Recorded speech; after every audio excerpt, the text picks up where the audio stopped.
Hello there, fellow truth seekers. This is Doug coming to you once again. I didn't do one of these last week. I was kind of just run down, I had told y'all that in the last video I did, that I was, suffering from teeth trouble, and which it finally subsided. I mean, it ain't bothering me now, but I just felt like I needed to take a break. I've done like 80 some of these without, a break in it, over a year. And I just thought it was time to kind of just take a break and regroup a little bit. And I got a comment from one of the people that watched it, and they said some parts of it was kind of confusing to them, and I apologize about that. I was kind of foggy, from not getting enough sleep, and just sometimes, I just didn't put my whole heart into it, and but that's why I felt like I probably needed to take a break and just step back a little bit, and then get my get up and go going again. But the other thing is I actually found a church. I decided to go give them a little, try out and see, because they're Sabbath keepers. It's a Seventh-day Adventist church. I'd never been to one before, but they invited me to come up there, and I had talked with the pastor, and for most stuff they we're in agreement with it, because I've kind of picked them extensively, because I want to know right up front, what your beliefs are, and what y'all gonna have to leave me alone now. These cats, these kittens, they are just wide open. No, now, and all over everything, and me especially. If I didn't want them, if I wanted them on me, they wouldn't come to me. But when I don't want them on me, they just all over me. But anyway, I went this morning. Also, I went last. It was sort of their grand their reopening or whatever. They'd been closed up there for over a year. I don't really know the reason why. Kind of was, thinking about asking, just out of curiosity, if nothing else, but as to why. And they've got a pretty good sized piece of land there. I think it's like 70 acres or something. And they've got a church. They've got a fellowship hall, a little school building, and then a parsonage. And then they got all this, wooded land. And they've got walking trails. And one thing that was kind of how I kind of got in to talking with them and all was, there was a fella. He's a professor at their seminary, their Bible school or whatever, Bible college in Culpeper, Virginia. And I guess they asked him to go and get this place opened back up. And he's 78 years old. But you wouldn't know it. He walked all over this whole property, just checking it out and blazing trails for people to, that, because they're big health conscious people, and so they wanted to have walking trails for people. But he blazed a couple different ones. One for people that wasn't ready for the big stuff. Because again, here where we're at, there's nothing but mountains here, nothing but hills, and but the bigger, the one that's not, the challenging one. I went up it with them. It was like that, and so I said, well, if they can do it, I can do it, and that guy, like I said, 78 years old. He went up that thing like it wasn't nothing, and I kept up with him. And we had a couple of others with us, the pastor and another guy. There were 6 of us all together, but only 4 of us went up that bigger hill. 2 of them, they said, well, that's a little bit much for us. We're going to turn around and go back. And so we ended up, and that's okay, I'm not putting them down or anything. I mean, it just you got to know what, where you need to draw the line. What your physical limitations is, and not be stupid. And maybe hurt yourself or something, or come, and the hills, it was steep enough that if you lost your balance and went down, you'd probably get hurt. But I was really impressed. I mean, by this guy, this older guy that went up this hill. I mean, and wasn't breathing hard or nothing.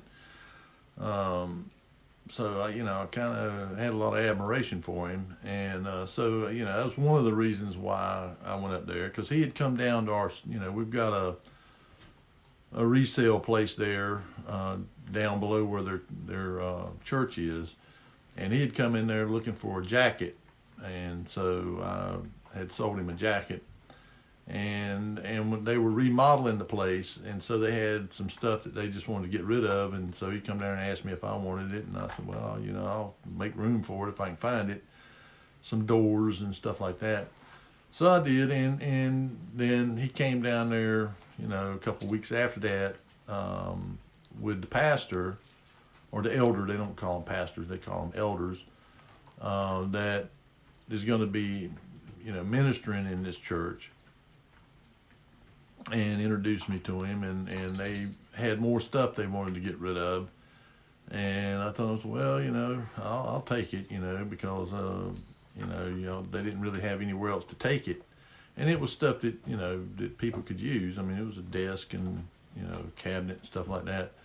So anyway, I took the stuff, and they invited me to come up there. So I said, well, okay, I'll go up there. And of course, the way they do is they have like a Sunday school, but they have it in the church, in the sanctuary, and it's what is the word I'm looking for? It's interactive. They have a study book, and they you can ask questions, you can give a comment, you can be partake of it or whatever. And so, and then they had their, some singing, and then their regular preaching. And then afterwards they have a fellowship hall, they have food. Well, they're vegetarians, they practice vegetarianism, and that's fine. I got no problem with that, but I'm a meat eater. I like vegetables too, I got no problem with, people, if they want to be a vegetarian, that's fine. But the scriptures is clear. There's nothing wrong with eating meat. In fact, if you go back and look at under the sacrificial system, of the Levitical priesthood, they eat a lot of meat, a lot, because they were commanded to eat these animals once they sacrificed. The parts that were to be sacrificed. The gall above the crawl above the liver, and the fat and all that was to be a sweet savor, and then they were to roast the animals, and then to eat them, and that's these feasts and festivals that they kept. That's what they were. They were feasts. They were basically eating a meal with the Lord. If you want to look, kind of simplify it, that's pretty much what it was. And but there was others that it was really just for atonement, or for purifying and stuff. And so, but to get back to the comment that the guy made, I want to try to be as clear and concise and on point on these things as I can. Sometimes, like I say, I kind of get off track, because if something comes up while I'm just talking, and like last week, with the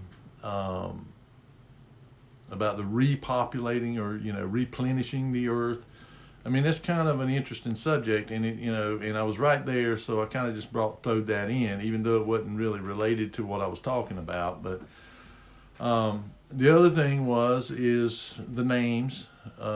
What people have to understand is that our English Bibles were transliterated Okay, they're not literal translations of the names.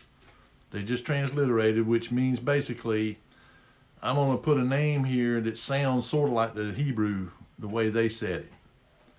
You know, like Galatians or whatever. You know, Galatine. Or some of them they don't match up to it at all. You know, I mean, like Jeremiah, I guess you could say sort of does.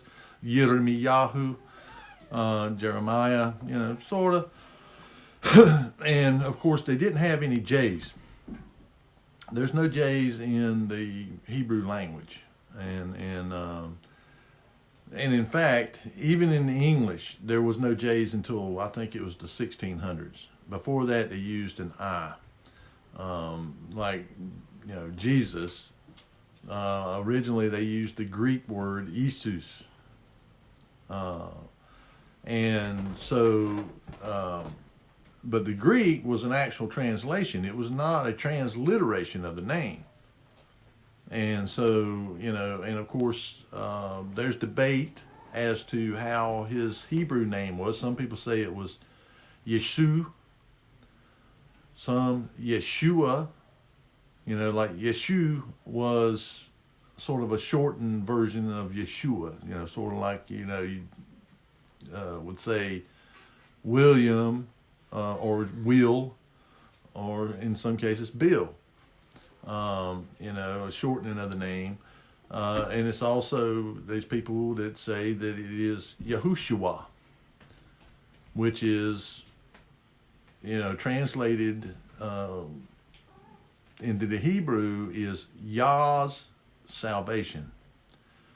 Another similar name to that would be Joshua, which is Yehoshua, which means Yah's deliverance, because he delivered them out of bondage, and it was Joshua that led the children of Israel into the land of Canaan. It wasn't Moses. Moses wasn't allowed to go in because he struck the rock. But the other thing is when I use, and I kind of hope that when I use some of these words, that it will, if you're following me in here, because that's why I give you the scriptures, is, hopefully you'll follow what I'm saying.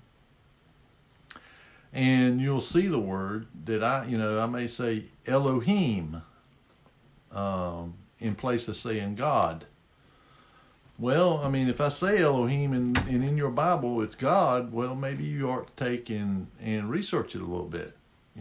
So, okay, well, what is he, what's this word is he using here, this Elohim, what is that? Well, that's the Hebrew, and it's a plural word. It's not a singular word like God. God is a singular word. It's basically saying one. And the reason I was, bringing that up last week, about Elohim, and, because it was, or the week before last, the 3 in 1, the Trinity, that the three separate entities that are one in Elohim. And I showed you, there in Genesis 1:26, where, that Elohim said, let us make man in our likeness and in our image.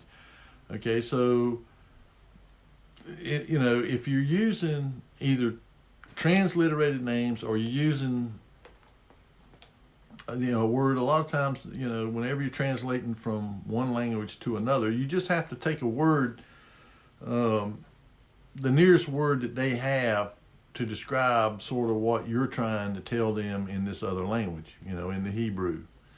So for those people who were pagan, that the English and others that were coming out of paganism or Catholicism, which is the same thing, they were using the term God, which is what they used for any higher power or greater power than a man, which even the scriptures calls these gods Elohims. But when it was translated, they just called them gods, with the lowercase g, and then you have the the Word or Yeshua or Jesus Christ, but in the Gospel according to John, I mean, I read that the last time, that he was called the Word, and that he was an actual living entity. But he was different, that he was with Elohim. So, that's telling you that there is more, and he was Elohim, I mean, and it's hard to, for people to kind of, to really get the significance of that. But it's also why I said that when we become born again and we are a part of the body of Christ, then we by default, we also become a part of Elohim, because he said that the Father is in him, he is in the Father, and if he's in us, then we're a part of that. But so because Elohim is a spirit, and that's the scriptures is plainly clear about that. It says that Elohim is a spirit, and those who worship him must worship him, or must worship Elohim in spirit and in truth.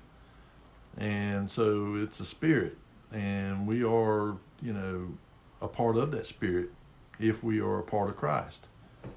And so that's what all this is about, is to bring us into being sons and daughters of the Father, and being one with them. And but in order to do that, we've got to go through a trying. We're going to have to be tested. We're going to have to be, like gold through the fire. We're going to have to be refined. And of course, for us, this testing is right here at the door. I mean, it's not far off. And so we're going to have to really, pray and fast and stay in this word here, so that when that time comes, because it's the trial that comes upon the whole world. That's why I say there's no secret rapture. People's not going to escape, because it comes upon the whole world. And he says he would deceive, that Satan would deceive even the very elect, if it were possible. And there's some of the righteous that will be deceived, because their belief will falter. And ultimately, it comes down to belief. We're going to have to believe. Even in the face of all the things that are going to be coming upon the world, we're seeing it, the birth and pains of it right now, the perilous times. And so it's kind of, the thing I was going to talk about today, and I just wanted to kind of explain that, about the names that, you can get, there are Bibles that have the names as they are, like, for example, Genesis is Bereshit. But you can look these words up. They're, if you want to find out what the names of different patriarchs and prophets and people are, I encourage you to do that and look up what the meanings of their names are. Their names actually have meaning. And that's the reason I kind of take exception to the transliteration, because it loses the meaning. It doesn't give us the meaning of the names. And I've talked about this before. If I can find it here. Well, see, that's what happens when you pile up on me like that and I move.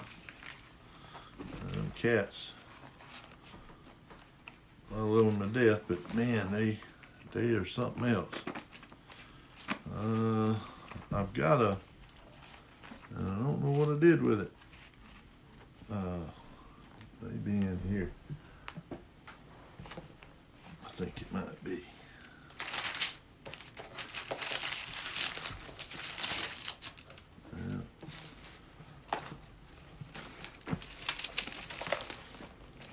Yeah, here it is.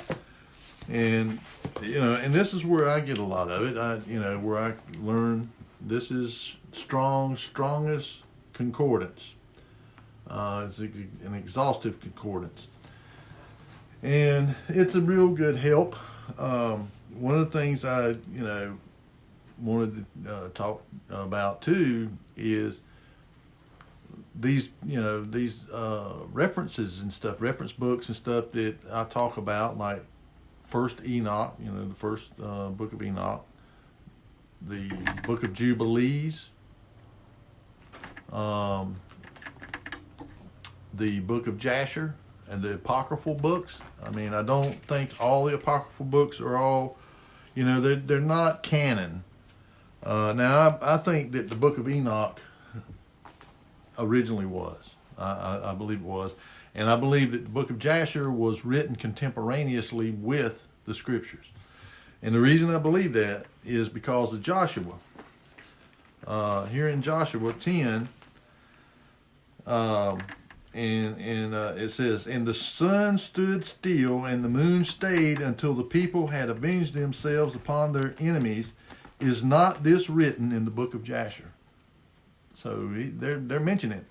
So if it was written when this was written, when they're writing this and they're saying that event, when the sun stood still and the moon stood still, if it's recorded in Jasher, then it had to be kind of contemporaneous with the Torah, or the old. This is not part of the Torah, but it's the Tanakh, which is the Old Testament, is called the Tanakh.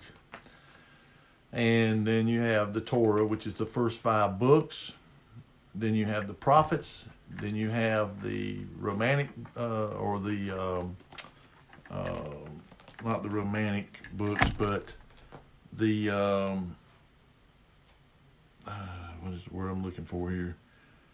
Books like Psalms, Proverbs, Ruth, Esther, Ecclesiastes, books like that, because the way they group them, the books in there in the Hebrew, they're grouped differently, and they're grouped actually according to when they came out. When the prophets, the order that the prophetic books were produced, and then then they have those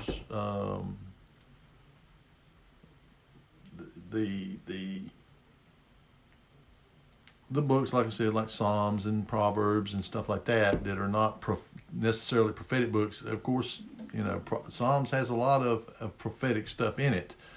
And I'd say Proverbs may have a little bit in it, but Proverbs is more, about walking, your walk, how you live, and the pitfalls of not walking that way. And then Ruth is, I would say it is sort of a prophetic book, because it's, prophesying about the blood, it's talking about the people that would lead to the Messiah, the bloodline, because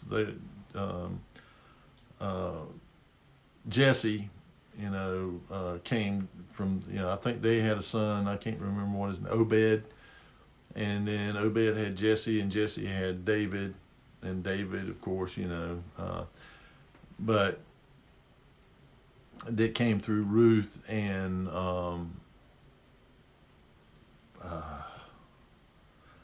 my memory of names is terrible.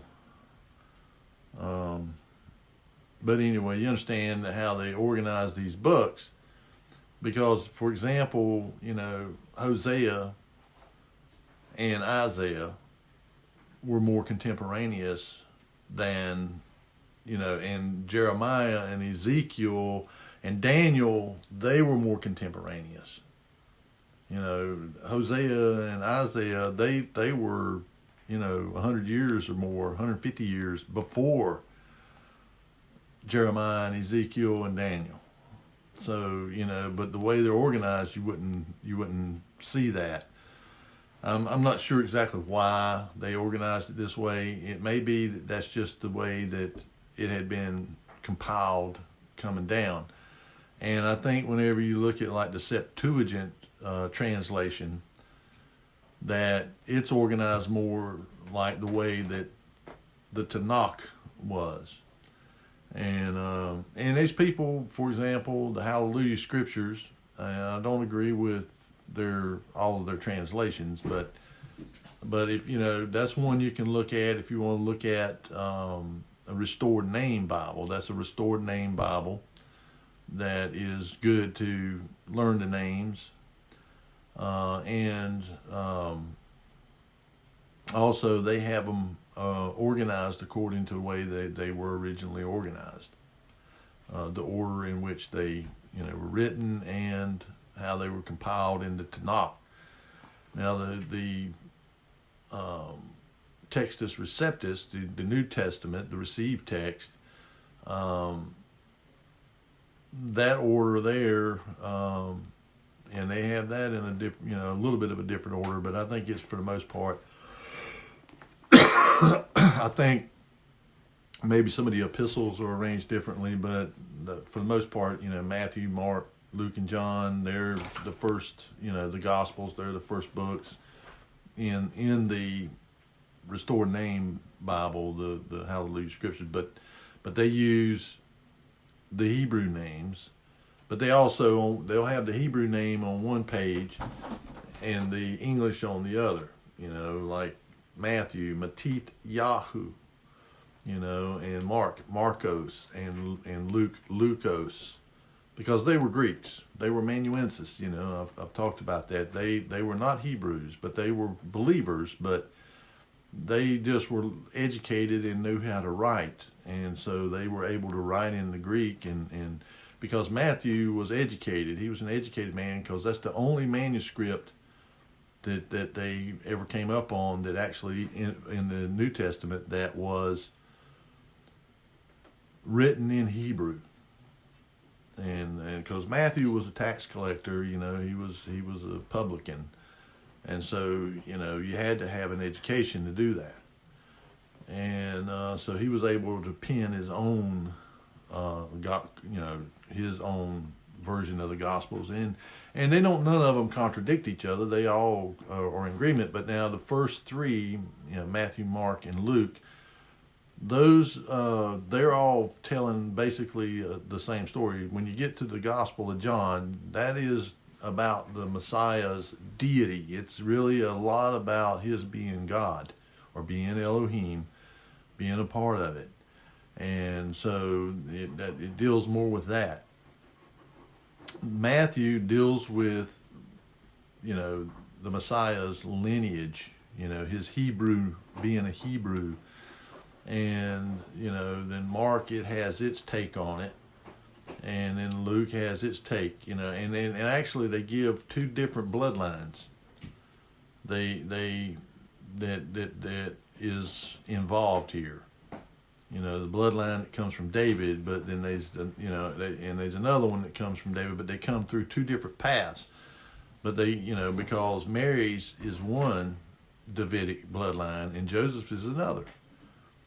And it gives you those lineages. And they're important because, going back to the story of Ruth, and she was a Gentile. Okay, and because she come from what was the name of the place? Because Naomi, Ruth's mother-in-law, and her husband and her sons had went over there to this other place because there was a famine there in the land of Israel. And then when they heard, later on her husband died and her sons died, and so she decided to go back to Israel and take these, and told them, daughter-in-laws, you stay here. Well, they wanted to go with her, and she said, well, no, you ought to stay here because this is your people and all that. But Ruth wouldn't, the other girl, Ophed or something like that, or Ophida or something, she had a kind of a weird name. She went back, but Ruth wouldn't. She said, no, wherever you go, I'm going to go. Your God will be my God. And so, all these things are important to understand. about the lineage. That's why it gives us all that stuff. It's not, people think, oh man, like the book of Numbers, you go in there and so and so begot so and so and so and so and so and so and so and so on down. But that's how they kept track, and even to this day, that's how they know the difference between true Jews or true people descended from the tribe of Judah. And they look at the from what I understand, they go by the woman's lineage, the mother or whatever, the matriarch. They go by her birth lineage, not by the patriarchal side, even though they have both, but they to really determine who they come down from, because it goes back to Eve. And so they use that as a way to determine whether people are, or who they say they are. And that's why these, a lot of these rabbis and stuff, even though they're misguided, they're blind about the Messiah, but yet they know these people that say they're Jews and they're not. They know that they're not Jews. They're just claiming they are, and they know they're not, and they don't really have anything to do with them. That's why you had this division going on over there in Israel before this war started. Kind of convenient, wasn't it? And now they're united because it is an existential threat to them, and their enemies are all around them. And but you can go back and start looking at some of the history of these like whenever the Nazis were killing all of these people over there in those gas chambers at Auschwitz and other places, they killed millions of them. They were true Jews. But there was like 500 that Hitler personally sent over to Israel, the Zionists. And those are not true Jews. They're Ashkenaz. And I talked about that last time. And that's why, it's so important to really study. And to look at other, and it's, not just the Bible. There's other sources of information that will corroborate what this is telling us. We want, let 2 or 3 witnesses establish a matter. And of course the scriptures, does. I mean, the Old Testament and the New Testament, they corroborate each other. They don't contradict each other. These people try to say, oh, it contradicts itself. And I'm going to show you some stuff where people, again, unless you studied it, and really understood who certain groups of people were, you would think that they were talking about Jews or whatever, but they're not. They're talking about Gentile peoples. And so, the other thing, those references, the first book of Enoch, Jasher, Jubilees, which gives you some, additional information about things that were going on, gives you more. And confirms stuff, and it also gives you the feel for the Jewish mindset, the Hebrew mindset of the times. The terms they used and the expressions and stuff. Another one is the apocryphal books, which would include, Second Esdra, which is Ezra, and which I think Ezra was a disciple of Elisha. And there's book of Ezra in our canon of scripture. But you also had the Wisdom of Solomon, the some of them the Maccabees, First and Second Maccabees, which is another couple of books that are good to understand, because they fulfill the prophecy of Daniel when he talks about the abomination that causeth desolation. That was spoken, Christ said that, again, prophecies, a lot of prophecies are twofold prophecies. They apply for the time in which they were given and for future time, our time, the latter days.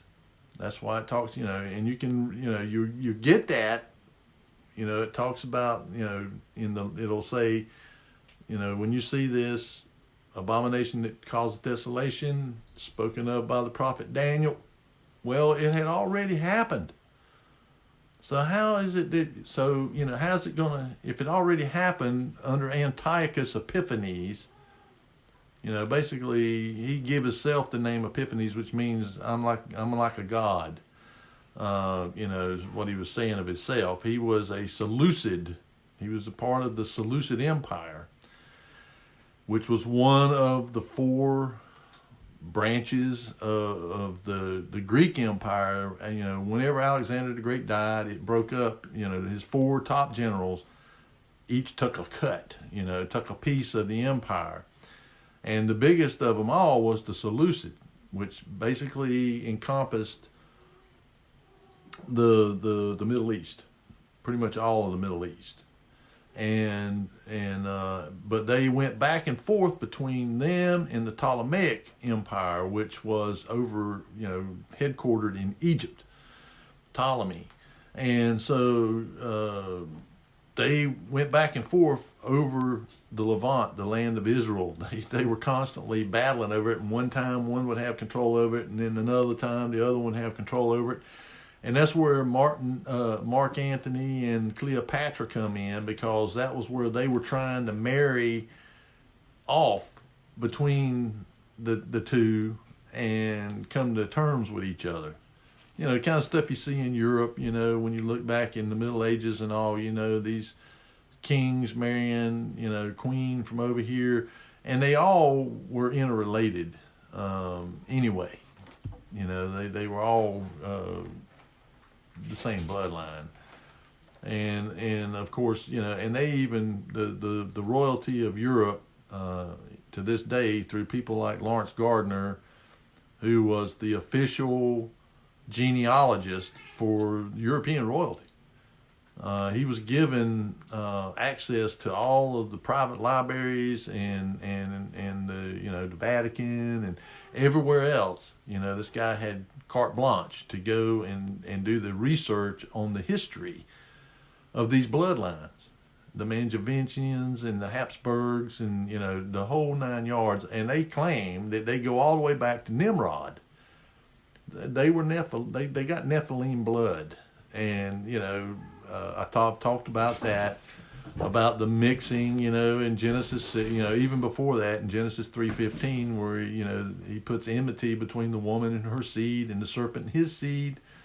It's pretty clear that that's what's been going on, is the contamination of the human gene pool, and that's why I believe that what they've been working on over the years, going back thousands of years, is to be able to take over the governor, the rulership, and the political positions of governments around the world. And but they had to get these people to the point where they were realistic, looked human enough to where they could be in these positions and people wouldn't question it.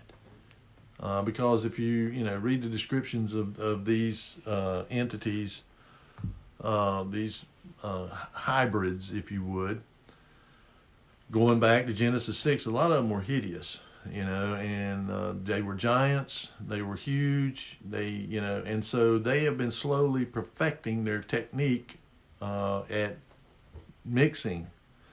And I've talked about there in Daniel chapter 2, where it says about the 10 toes, the feet of this giant statue with a head of gold and the breast of bronze, and waist or breast of silver, and the waist and thighs of bronze, and the legs of iron, and the feet of iron mixed with miry clay, and the 10 toes. And it says, they shall mingle themselves with the seed of men, but they shall not cleave to one another.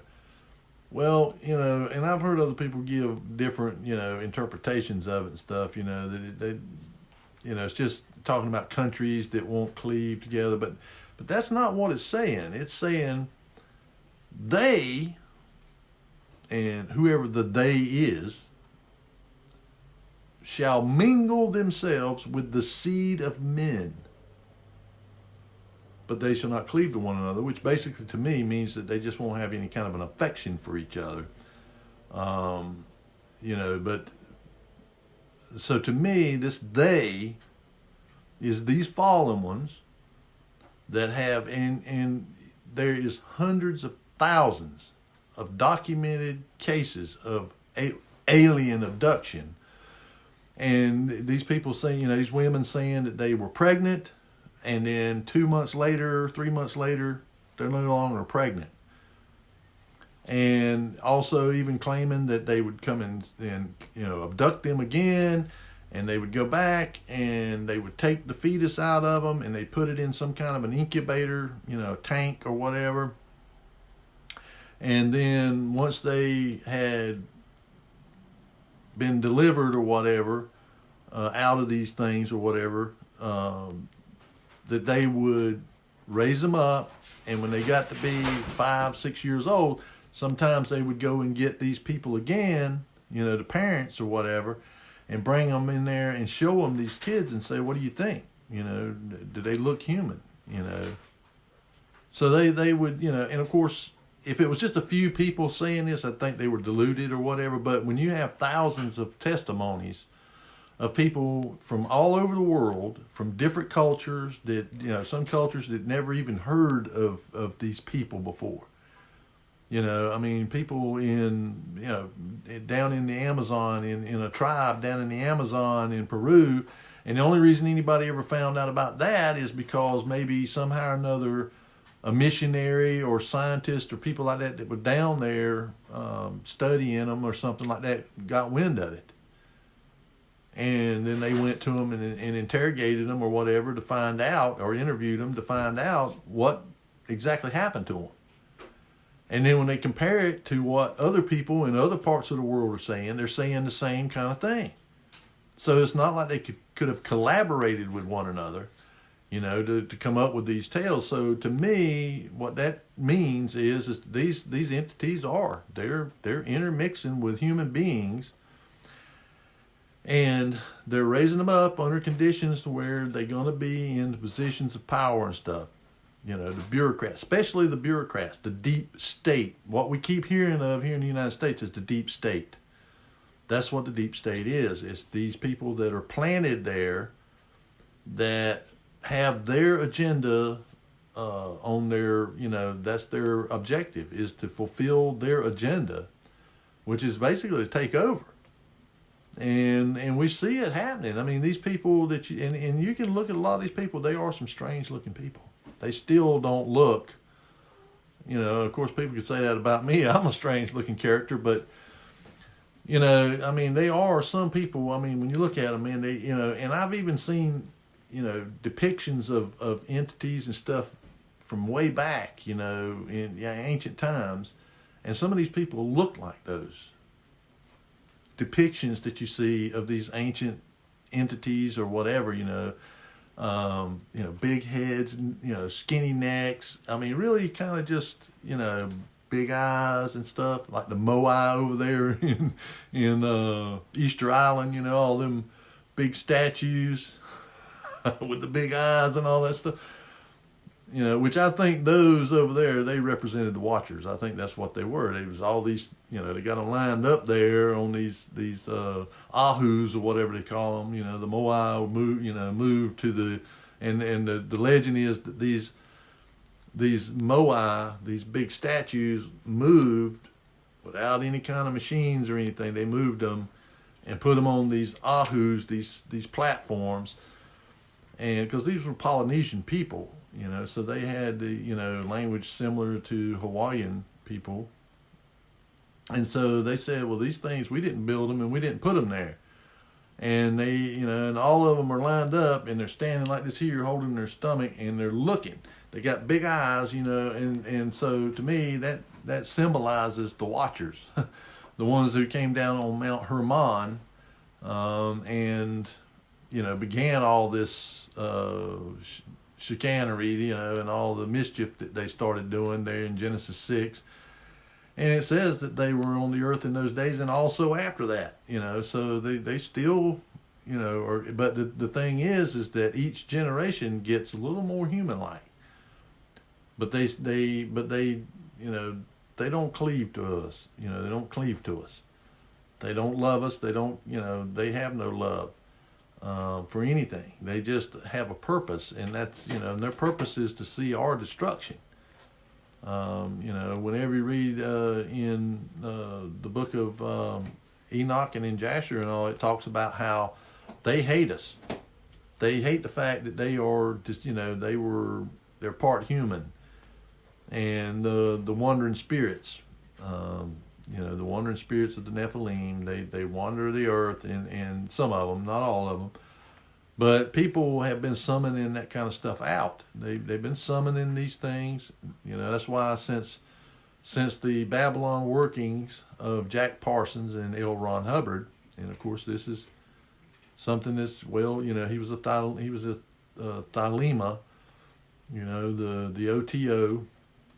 Him and the Lester Crowley and that bunch, they were doing all these satanic rituals, and they were real black, black magic stuff, dark, and so they opened up a portal or whatever that allowed these demonic entities to come out of, because a lot of them were put down into Tartarus. That's where I think it's in might be in First Peter, where he talks about them being, put into Tartarus, and that they, the angels that done this stuff were put in Tartarus, and but I think it's in maybe in Jasher, it talks about how after the flood, they were still wandering, these wandering spirits, these demons that were wandering, and they were pummeling humanity. I mean, they were just wreaking havoc on them, because they were possessing people and they were causing wars, and they were just, and Noah, petitioned the Lord and said, they're destroying us. You got to, do something, help us. And of course he did. He relegated 90% of them to be in Tartarus, and the other 10% that were left, and it was Beelzebub that is the leader of them, that said, well, you can't take them all from me, because otherwise the children of men will do whatever they want, and there won't be no repercussions for them if I'm not here to make them pay for it, or to do this to them, to be able to punish them. And so the Lord left 10% of them, and that's the ones that you hear about in other places in the Scripture, but mainly in the New Testament. You see more of it there, of demonic possession and stuff. But it is not that it didn't go on back before that. But the thing is that what you're looking at in the Old Testament is is about the Hebrew people. It's not about Gentiles. Yeah, the Gentiles are interacting there with them in battles and stuff, but the narrative is about the Hebrew people. And so what's going on with all these pagans and stuff, the Gentiles, the possession is rampant. I mean, it's rampant among them.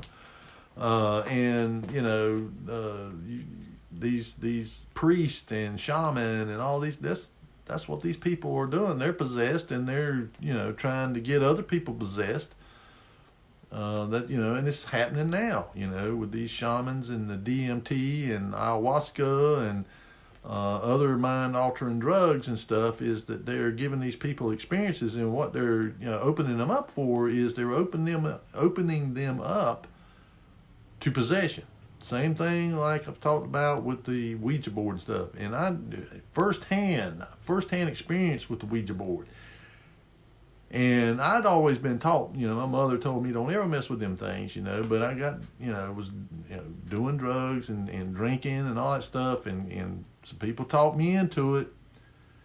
And the next thing you know, I look down and I see a black cloud I mean, it's just going up my arm. I mean, and it's like, I don't know if you ever seen coal smoke, you know, or whatever. I mean, it's black, you know. I mean, it's just black smoke, and I mean, it's just going up my arm like this right here, and I mean, it scared me. It scared me so bad. I yanked my hand up off that board. You know, they got that thing like that. I think they call it a pitot or something, pinon or something. Anyway, it's about like that, and you put your fingers on it. Well, and it has like a little dome thing on it, kind of a white-looking dome. And we got our fingers on there. Well, I yanked my hands off of that thing, and that cloud went back down into that thing.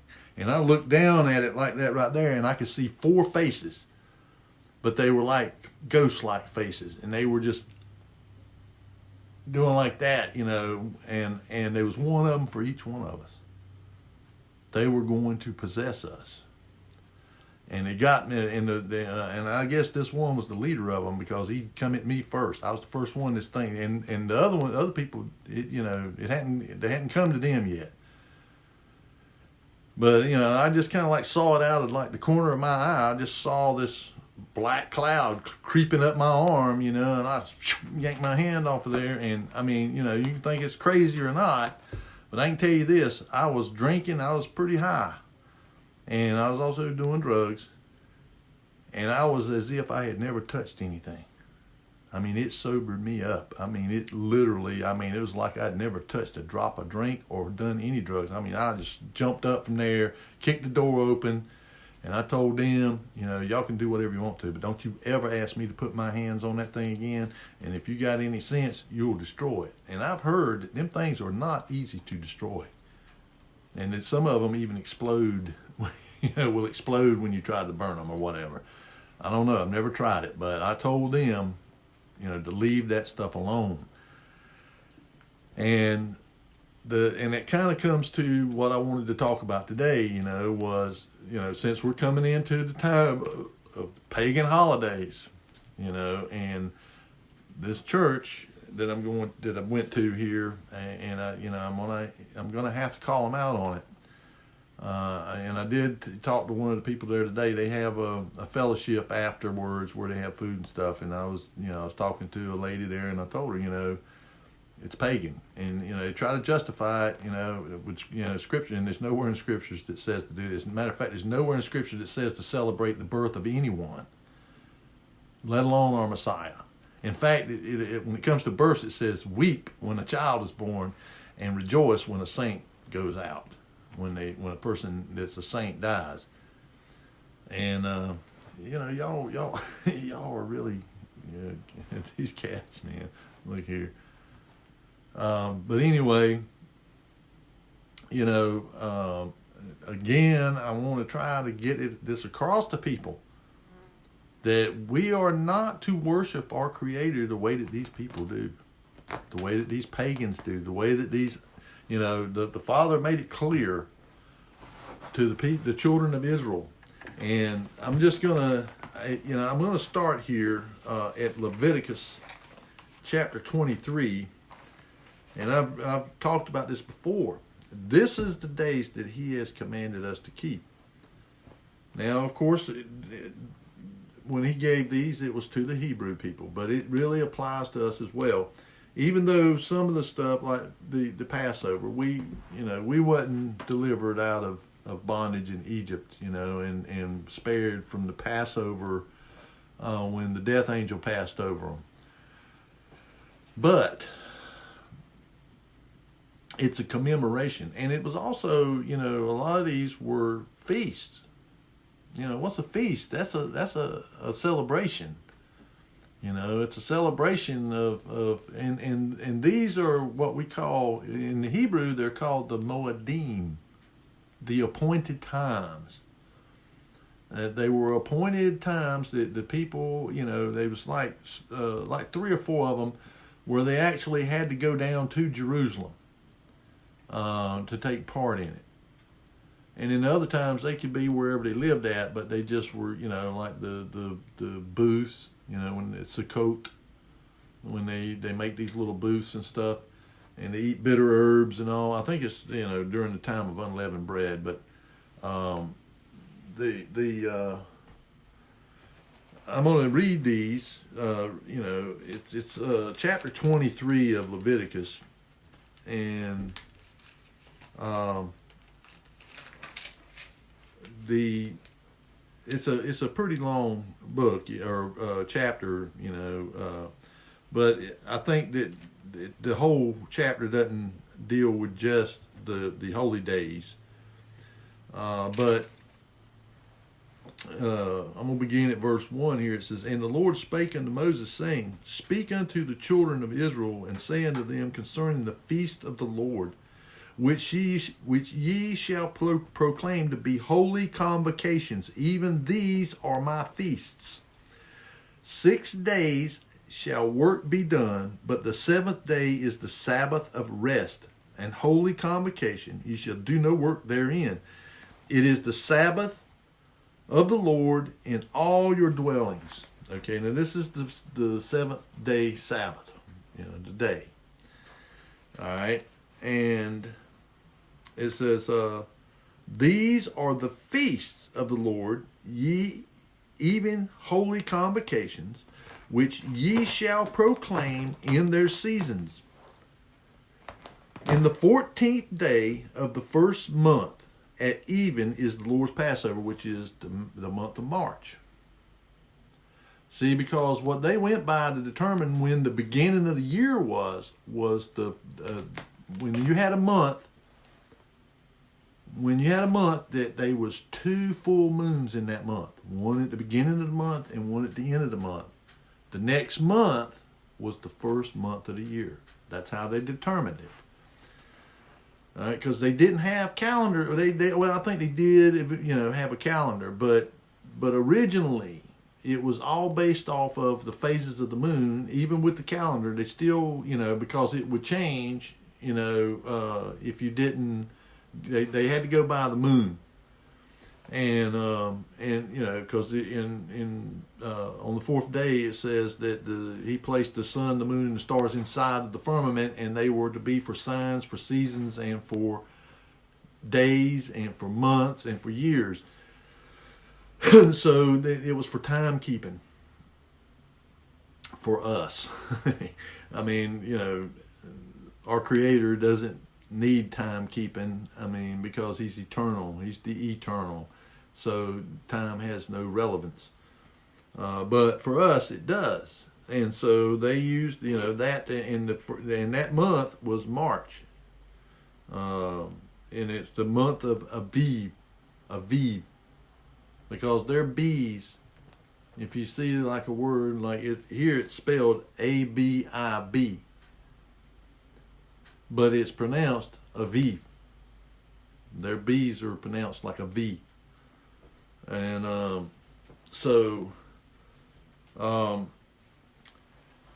it says,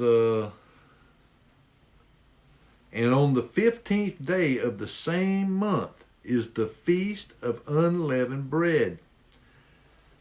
And when you go read in the book of Acts about the Sabbaths, because the first day, and I'm going to get to that, the first day of unleavened bread is a Sabbath. Okay, it's a holy convocation. All right, and let's see. "On the 15th day of the same month is the feast of unleavened bread unto the Lord. 7 days ye must eat unleavened bread," and you have to take any leaven out of your house. You cannot have any leaven bread or anything in your house. Any products that have leavening in it, they have to go. "In the first day," now this is the first day of unleavened bread, which is a 7-day period. "In the first day ye shall have a holy convocation. Ye shall do no servile work therein." So it's a Sabbath. All right. "But ye shall offer an offering made by fire unto the Lord 7 days, and the 7th day is an holy convocation." So the 7th day is also a Sabbath. See, that's where people get confused, and they don't understand that about the crucifixion. The Passover. He was the Passover lamb. So, and that's what all these Moedim are. They are appointed times. There are times when there's going to be an event that's going to happen. It's sort of the Father's time frame, and he says, he's telling them, do these things, and it's to get it into them, it's to get it into them so that when this happens, they'll understand that that's what it was talking about. That it's, this appointed time. So the appointed time, the Passover was the appointed time for the Messiah to be the Passover lamb.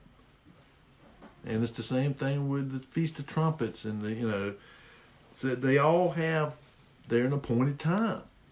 They are a time when something is going to take place. And it was to get it, these feasts and these, these celebrations and these consecrated days and stuff were meant to get it driven into them so that when the times happened, then they would recognize it. But what did Christ tell them? It says, that he held them accountable because they did not recognize the time of their visitation. And they should have. They should have, because all of the things, his birth and his death, they all fell on the Moedim. That's why, it wasn't on Christmas, I can tell you that. He wasn't born on no December 25th. He was born on the Moedim in the fall. And, and this is what this is all about, is to let you know when these things are going to happen.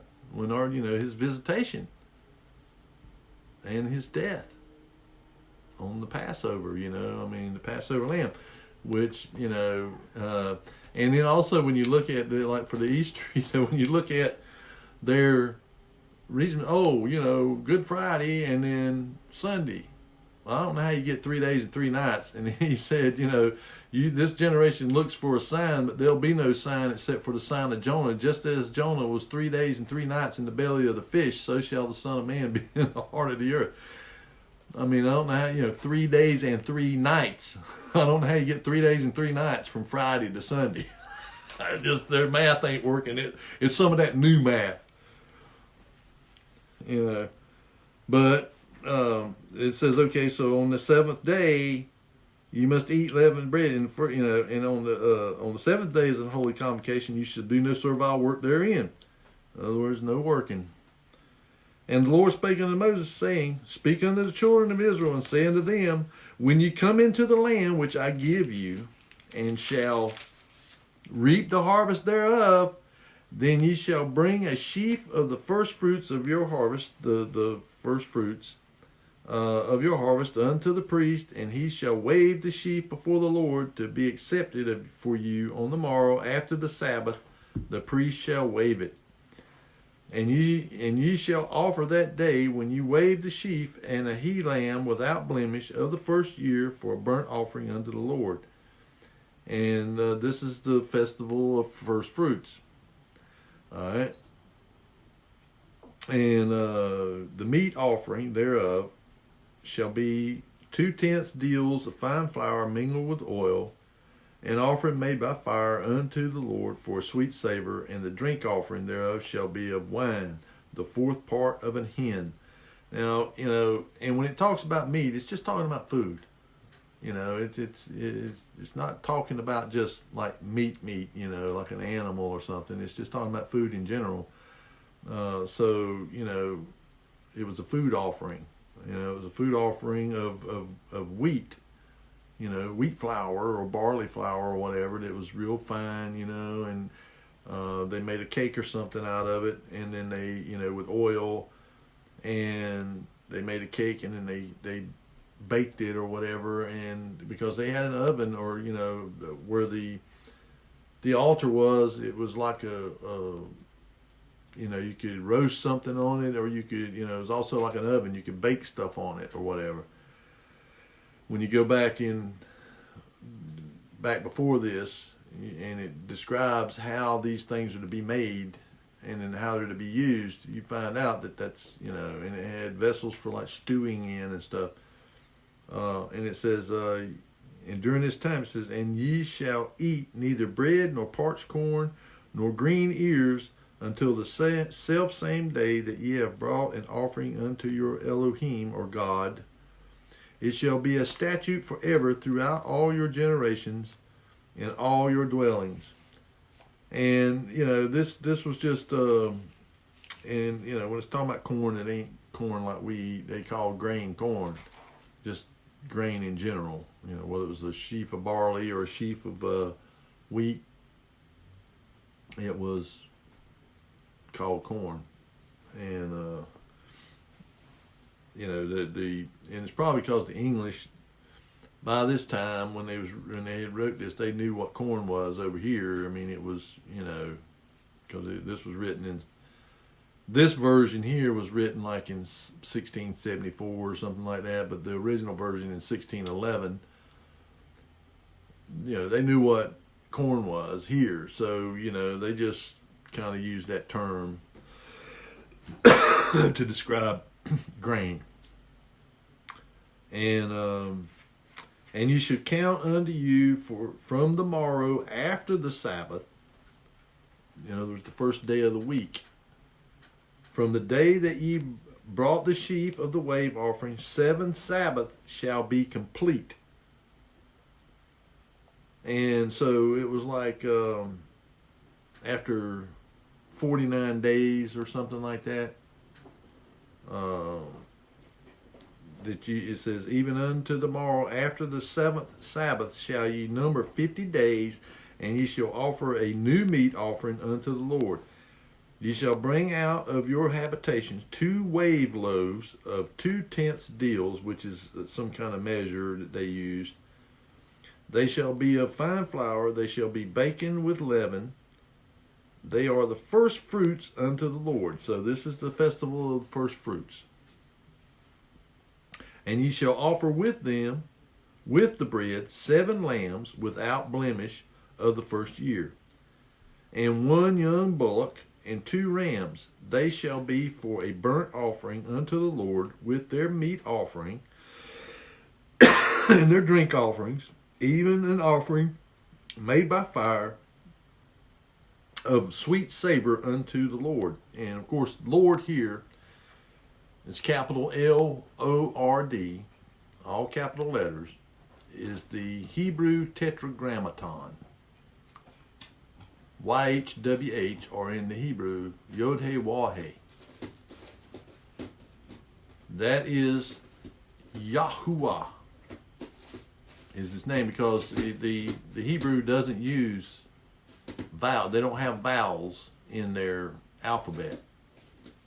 They just use what they call vowel pointers. That, okay, if I use this little hook, this tittle or jot, little hook or a little thing like that, it's an E, or it's an A, or it's an 8, or an O, or an I. That's how they so it would be all consonants, Y-H-W-H. And so if you added the vowels in there where they go, and also, it's, from what I've learned by just looking at it, looking at words, the Hebrew words, and how the letters are arranged, the consonants, you can almost say, well, if you have a Y and an H next to each other, it's usually always going to be an A, in between it. Not always, but a lot of the time it's going to be an A there. And so how the consonants are arranged kind of indicates what the vowels are going to be, in between them or whatever. But they, like I said, they use these vowel pointers to let you know what the vowel is supposed to be. And so, and you shall offer with the bread 7 lambs, and then ye shall sacrifice 1 kid of the goats for a sin offering, and 2 lambs of the first year for a sacrifice of peace offerings. Now, we don't have to do that anymore, but the symbolism of the first fruits, and this is all symbolic, but the first believers, the ones that are dead in Christ, And the ones who go up, that are called up, you know, First Thessalonians, you know, I mean, chapter 4, you know, that Paul's talking about, those are the first fruits. And after that, it's the harvest, you know, the separation of the wheat from the tares. And, but, so, you know, you have this is what that's symbolic of. Now, of course, we don't have to do the sacrificing and all that stuff like that anymore. That's done away with. But the implications of it, the first fruits, is still relevant. And, you know, a lot of the things that they had to do as far as the sacrificing and stuff is no longer necessary. But the symbology of it that is letting us know that there's, you know, these appointed times and what they represent, they're still relevant. They're still relevant to us today. And that's why it's really, even for us, under the new covenant, we're, you know, we're not going to go wrong by keeping these. And because they're going to also be instructive for us, just like they were supposed to be instructive for them about these appointed times, these Moedim. And so, you know, so you have this one here, the first fruits. And it says, and the priest shall wave them with the bread of the first fruits for a wave offering before the Lord. With the 2 lambs, they shall be holy to the Lord for the priest. And, you know, the thing is, see, it tells us that this was all a shadow, foreshadowing. This was a shadow of things to come. So, you know, these Moedim were a shadow of, you know, the Passover lamb. You know, he was, you know, the Messiah was the first fruit of the resurrection. Okay, and so the next resurrection, which is the resurrection of the dead in Christ at the last trumpet, and those who remain, who are still alive, will be called up to be with the Lord. They are the first fruits. And so that's what this is talking about. And of course, they back then, they really didn't get that. Yeah, there might have been some that got it, but they didn't realize that this was talking about what was coming. It was just a you know, there's an appointed time coming when this will take place. And so it's a reminder. And ye shall proclaim on the selfsame day that it may be an holy convocation unto you. Ye shall do no servile work therein. It shall be a statute forever in all your dwellings throughout your generations. So there was a Sabbath here. I think there's 7 Sabbaths besides the 52 Sabbaths, the 52 weekly Sabbaths. And when ye reap the harvest of your land, thou shalt not make clean riddance of the corners of the field, and when thou reapest, neither shalt thou gather any gleaning of thy harvest. Thou shalt leave them unto the poor and to the stranger. I am the Lord your God. And the Lord spake unto Moses, saying, Speak unto the children of Israel, saying, In the 7th month, in the first day of the month, shall ye have a Sabbath, a memorial of blowing of trumpets and holy convocation, the Feast of Trumpets. And, you know, that's symbolic of the you know, what I just said there about First Thessalonians, at the last trump, you know, and the 7 trumpets that are in Revelations that are sounded.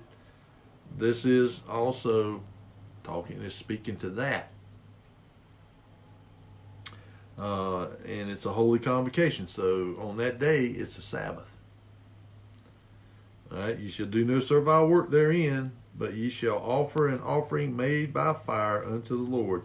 And the Lord spake unto Moses, saying, Also on the 10th day of this 7th month, there shall be a day of atonement. It shall be an holy convocation unto you, and ye shall afflict your souls and offer an offering made by fire unto the Lord. Now this is when they had to atone for the nation. For everybody had to be atoned for. Because there's other, offerings that are done that are sin offerings and trespass offerings and stuff like that, that you like if you broke, one of the laws, then you would go and make a sacrifice to atone for it or to repent of it and all. But this is, the atonement. And it shall be a holy convocation unto you, and ye shall afflict your souls and offer an offering made by fire unto the Lord. And by afflict your souls, in other words, they need to be repenting and sackcloth and ashes, that kind of thing. And you shall do no work in that same day, for it is a day of atonement, to make an atonement for you before the Lord your God.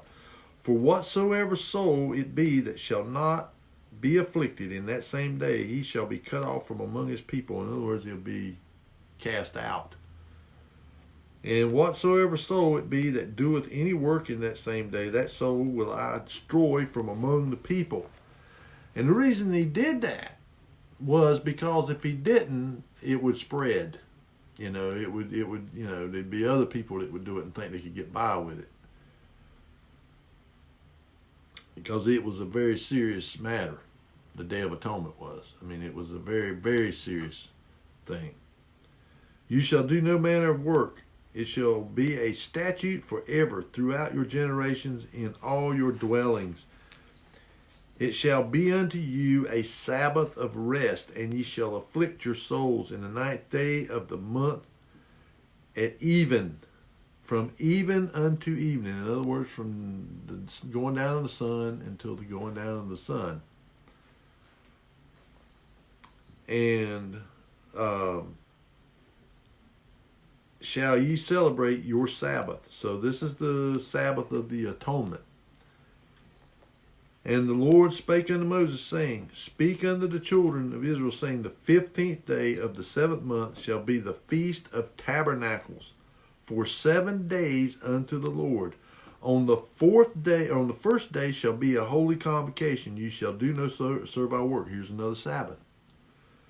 7 days ye shall offer an offering made by fire unto the Lord. On the 8th day shall be an holy convocation unto you, another Sabbath. And ye shall offer an offering made by fire unto the Lord. It is a solemn assembly, and you shall do no servile work therein. These are the feasts of the Lord, which ye shall proclaim to be holy convocations, to offer an offering made by fire unto the Lord, a burnt offering and a meat offering, a sacrifice and drink offerings, everything upon his day. Beside the Sabbath of the Lord, and besides your gifts, and beside all your vows, and beside all your free will offerings, which ye give unto the Lord, also in the 15th day of the 7th month, when ye have gathered in the fruit of the land. So this is in the fall of the month.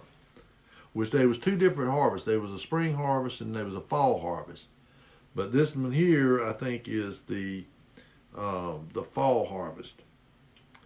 Because the first day of the first month of the year is in March, and so the 7th day would be 7 months from that. So April, May, June, July, August, September. So yeah, September, October would have been, and somewhere in that period of time is when Messiah was born.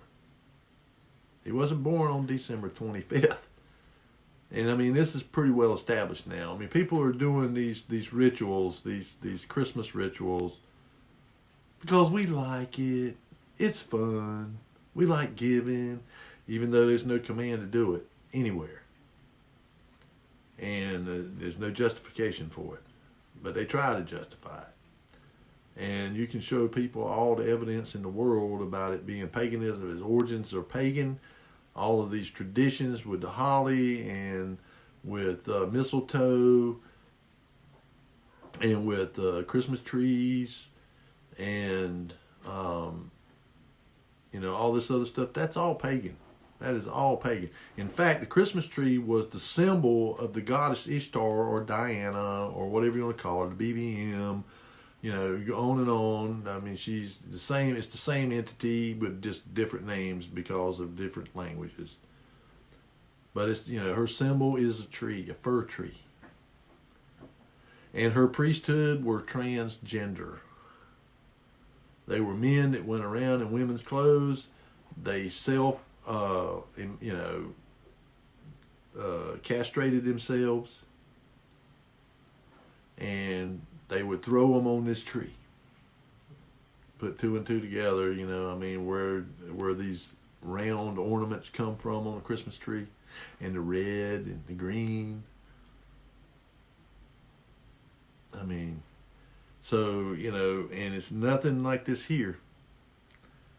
And it says, but beside the Sabbath of the Lord, and besides the gifts, in the 7th month, when ye have gathered in the fruit of the land, you should keep a feast unto the Lord 7 days. On the 1st day shall be a Sabbath, and on the 8th day shall be a Sabbath. So here's 2 more Sabbaths. And you shall take you on the 1st day the boughs of goodly tree branches, of palm trees, and boughs of thick trees, and willows of the brook, and ye shall rejoice before the Lord your God 7 days, and you shall keep it a feast unto the Lord 7 days in 7 days in the year. It shall be a statute forever in your generations. Ye shall celebrate it in the 7th month. You shall dwell in booths. So this is the festival of booths. Sukkot, I think is what they call it. And so they would build these little booths. And it's to symbolize their wandering in the wilderness, you know, in tents and stuff. You should dwell in booths 7 days. All that are Israelites born shall dwell in booths. So only Israelites are supposed to do this, build these booths.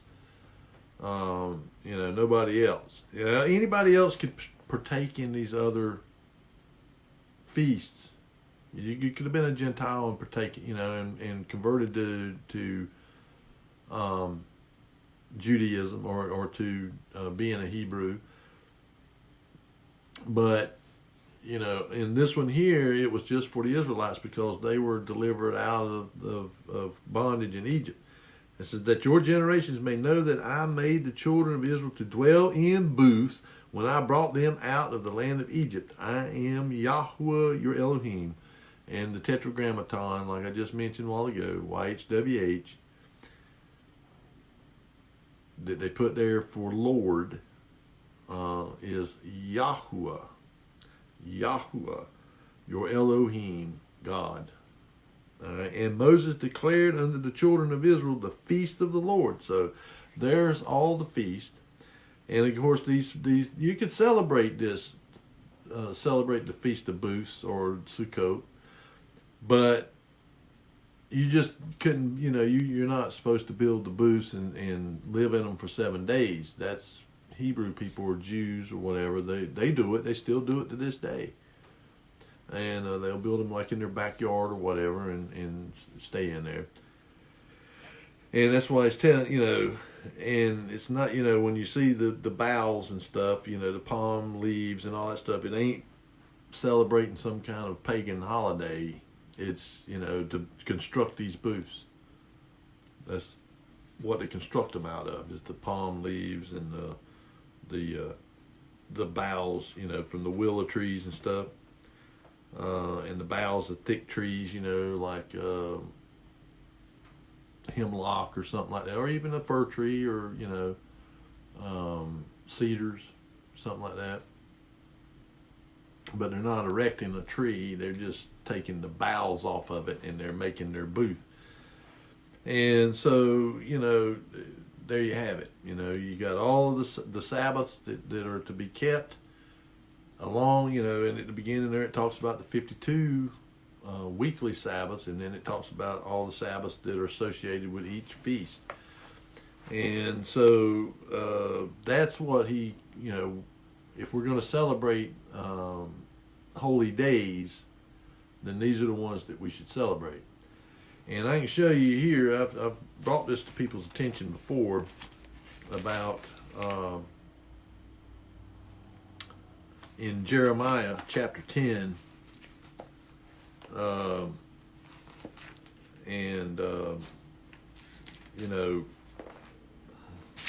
Jeremiah chapter 10, and this is it says, "Hear ye," this is beginning at verse 1, "Hear ye the word which the Lord speaketh unto you, O house of Israel.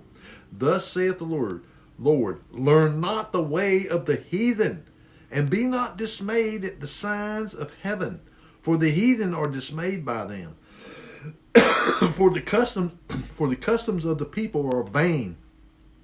For one cutteth a tree out of the forest, the work of the hands of the workmen, with the axe. They deck it with silver and gold. They fasten it with nails and with hammers, that it move not.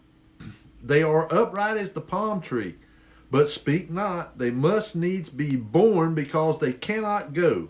Be not afraid of them, for they cannot do evil, neither also is it in them to do good." I mean, what else, what other kind of description do you need of a Christmas tree? This is a tradition and a thing that's been going on. It was going on before Christ, long before him. I mean, it's an ancient tradition, because, again, the goddess, she's been popping up all along, all throughout history, going all the way back to before the flood, and that's her symbol. That's that's one of her symbols, is this fir tree, or a Christmas tree. And so that's this kitten's wanting to get up here, because the rest of them are laying. One's laying over here and one's laying up here. I mean, you can see this one, and this one's determined to get up here, wants to go to sleep, but crawl up there on the couch, but they want to lay on me. But as you can see, and now I'm going to go here, and this is in Deuteronomy chapter 12. I've talked about this on many occasions, and people will always say, "Oh, well, that's the Old Testament, man. That don't apply to us. That applies to the Hebrews, to the Jews. That's not for us." Oh yeah, it is. I mean, he don't change. The Father does not change, and what he expects from us, and how he wants to be worshipped. Yeah, it does apply to us. It says, this is Deuteronomy chapter 12, beginning at verse 28, and I'm going to be going through verse 32. Observe and hear all these words which I command thee. Notice, command. That it may go well with thee and with thy children after thee forever. When thou doest that which is good and right in the sight of the Lord thy God. When the Lord thy God shall cut off the nations from before thee, whither thou goest to possess them, and thou succeedest them, and dwellest in their land. Take heed to thyself that thou be not snared by following them, after that they be destroyed from before thee, and that thou inquire not after their gods, saying, How did these nations serve their gods? Even so will I do likewise. Thou shalt not do so unto the Lord thy God, for every abomination to the Lord which he hateth hath they done unto their gods. For even their sons and their daughters they have burnt in the fire to their gods. What things soever I command you, observe to do it. Thou shalt not add thereunto, nor diminish from it. So when we're, practicing these things, we're adding to it. We're adding to it, and we're adding these practices.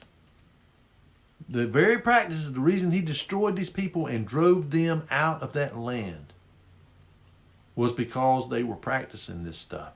Paganism. Idolatry. And that's exactly what that stuff is. It's idolatry. And it's, well established that on December 25th was when the Roman pagans practiced Saturnalia. And if you go back and look at the, what it talks about it, man, I mean, they ran around naked all through the streets, acting, doing, and they were allowed to do whatever they wanted to. Even the slaves and all that stuff were allowed to do whatever they wanted, and they could even go over there and cuss the Caesar out, and tell him what they thought about him. I mean, they were free to do that. And it was a raucous, like an orgy. And so, and they were worshiping Saturn. Okay. That's why it's called Saturnalia. And of course the Saturn and Zeus and the sun god Mithra and all that, they're all the same entity that wants to be worshipped. And of course it was Constantine, and I think it was in 331 AD when he came to power, or when he was converted to Christianity. He wanted to Christianize all of these pagan traditions. The first thing he did was made it a law that you had to worship on Sunday. Okay? And that you had to work on the Sabbath. I mean, they just, you're gonna work on the Sabbath. You ain't taking that day off and to your God. But yet he's supposed to be a Christian, a follower of the Messiah. But yet, no, he said, we are going to keep the venerable day of the sun. He called it the venerable day of the sun. Sunday. So he was a sun worshiper. He was a hermeticist. He worshipped the sun god Mithra. Well-established fact. And he also, introduced Saturnalia, but they began to call it something else. And, Christianize it. And the same thing with Easter. The fertility goddess Ishtar, Astarte, Ashtaroth, whatever you want to call her. Diana, Liberty, Columbia. The same entity that wants to be worshipped. The goddess. And along with her consort. Osiris. Nimrod. Apollo. Zeus. I mean, on and on. I mean, they're the same entities. They just have different names depending on the culture and the language. But it's talking about the same entities. And so, but people, they don't do what the Scriptures commands us to study to make ourselves approved workmen. Because if they did, they would see where there in Acts where it talks about the Easter, it was the pagans that were celebrating Easter. It wasn't the disciples that were celebrating it. They were ending the days of unleavened bread, which is a part of Passover. So they had been celebrating Passover and then the days of unleavened bread. They were not celebrating Easter. And if you go and look at right there, the English they did wrong there, because all scholars agree that the word there should be Passover, not Easter, because they did not celebrate Easter. That was a pagan holiday, and it was Ishtar, not Easter. It was Ishtar. But by the time you get down to the English and all, they just put Easter there. Because that's, what they had inherited from the Catholics. Even though they were trying to get this translated here and codified, in a canon, they were still words and phrases and stuff that they just used, that they had already been using, that had been brought in and given to them, through the Catholics that had gotten into their lexicon and into their language.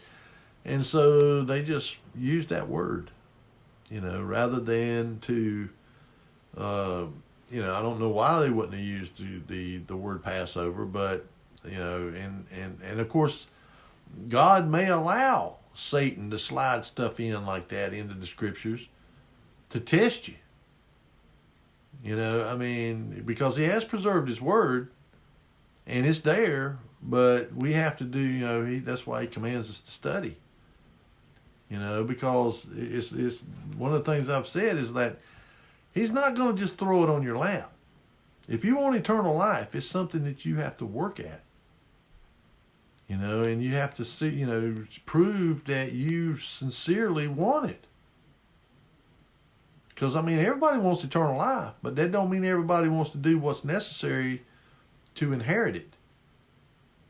You inherit it through obedience. And you look at the world today, it's the children of disobedience. They are everywhere. The world is full of it. And so, again, he's telling us here, you don't do these things, you don't diminish from it. And the same thing there in Jeremiah 10, he's saying, don't do it. And then the same thing here in Deuteronomy chapter 28. And of course, I'm not going to read the whole chapter. But this is, it's where he talks about what the result of it will be. And I really encourage you to really study this book, this chapter of Deuteronomy. And if you don't see every bit of this stuff happening right here in America, and because he tells them, and the same thing happened to America was blessed above all nations. I fully believe that. We have been blessed above all the nations of the world because of a promise that God made to Abraham, Isaac, and Jacob. And when we look at, okay, y'all two, stop that. They're getting a little out of hand over there. And they're both the same size, but one of them was really giving the other one down for it. But, they made me lose my train of thought. But this chapter here really deals with that, and it shows, that he did what he promised to bless him, bless Abraham and his seed above all the world, and he has done that. But through that, and he even basically tells him, this is you're going to do this. You're going to do these things I tell you not to be doing. I know you're going to do them, and but I'm telling you that this is what's going to happen if you do. And so it's the blessings and the cursings. And America was truly blessed because the people that first came here were not coming here, to get rich, to exploit the land, and the native people or anything else. They come here because of religious persecution in Europe and in England. The Puritans.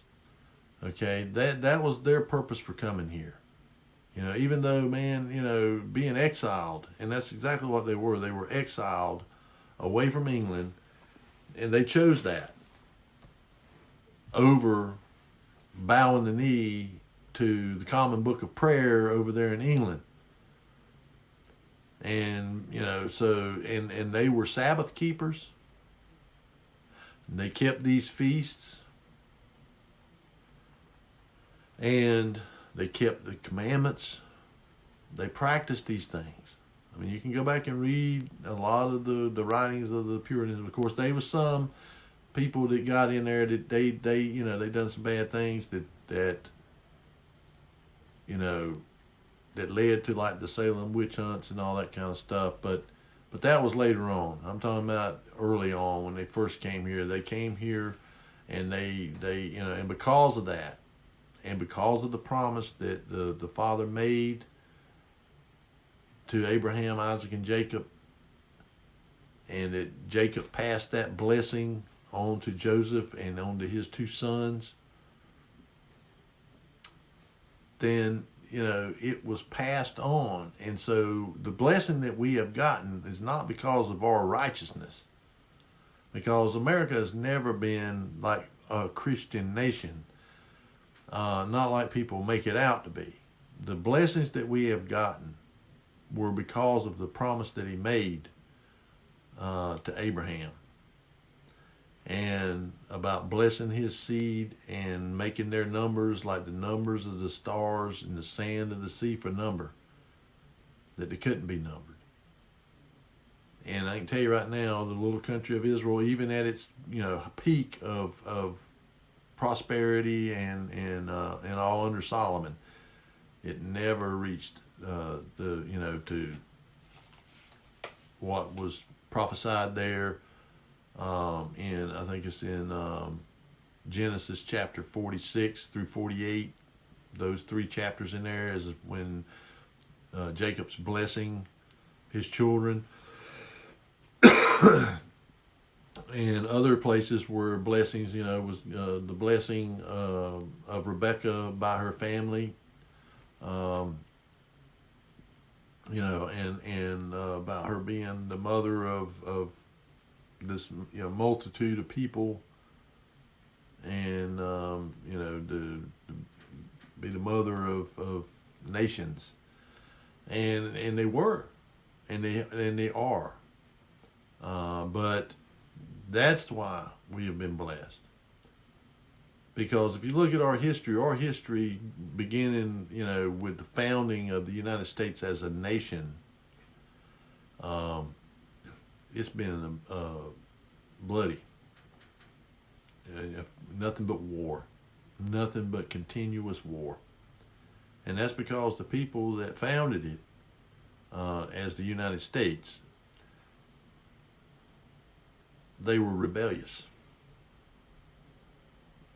They had a rebellious nature. They rebelled against the King of England, and they just were in rebellion. And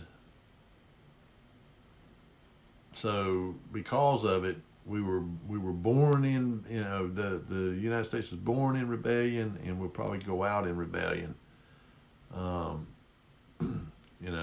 But anyway, the point I'm trying to make here today is, especially since it's the time of year when these holidays and all are coming around, is that we're not commanded to do that.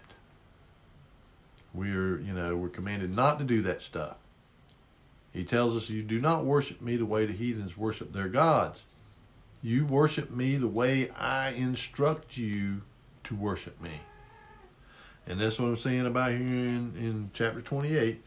If you do these things, then it lays out all the blessings. Your baskets will be full. Your fruit, the fruit of your loins. You'll have just a lot of children. And you'll be successful at everything you do. You'll be over the nations around you. You'll be the head and not the tail. And you'll be a creditor to other countries, but you will not be a debtor, and all these things. And the United States started out, all of those things, all those blessings we had. But if you look, then when it goes down here and it starts talking about the curses, then you'll see that we're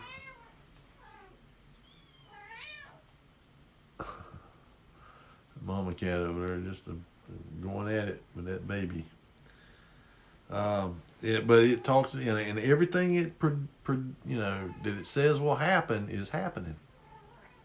Madness, aliens coming in, and you'll become a debtor instead of a lender, and we used to be the largest creditor nation in the world. Now we're the largest debtor nation in the world. I mean, we've just gone 180 degrees from what we were. And why is that? Because of this paganism. They didn't celebrate Christmas in this country until like the 1860s or 70s, somewhere along in there. It was illegal. And they didn't celebrate Easter either. They didn't celebrate none because the Puritans, when they came here and they started getting established, they passed laws against it. Because they knew what it was. They knew it for what it was. And they, but whenever the Illuminati, and because the Illuminati was established in 1776 over in Germany by Adam Weishaupt, and he was funded and he was encouraged to do this by the Rothschild banking dynasty. It was to infiltrate, really, ultimately to infiltrate the United States. And they did. And they did it through the Freemasons. Because the leadership in Germany ran them out because they understood what these people stood for. And so they ran them out of Germany and they went underground. They they quit calling themselves Illuminati. And they infiltrated the European Freemasonry and the Eastern Star, and so they got in there, and they've used Freemasonry as a way to recruit people. The ones down at the bottom, the little what they call porch masons, they just there for facade. Oh yeah, that's old Uncle Joe. He's a Mason, and he's a deacon in the church and all that. But the ones that really want to climb the ranks, and get the degrees, well, when they get up in there, they realize that what they're doing is Luciferian, and they're worshiping Lucifer, the light bearer, and enlightened. Illuminati, that's what that means, being, illuminated. And that's what they think that they're doing, that they are giving people secret knowledge. They're enlightening them. And so that's how they've recruited these people, and they put them into key positions all over our country. And like I said, a lot of them, may very well be these Nephilim.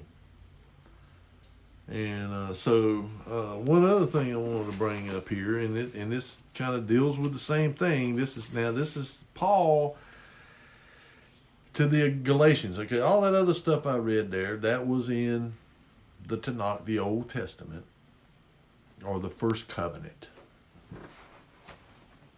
whichever one you want to use. You can use Old Testament, First Covenant, or the Tanakh.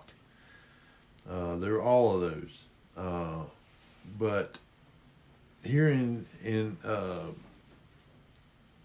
Galatians chapter 4, now Paul is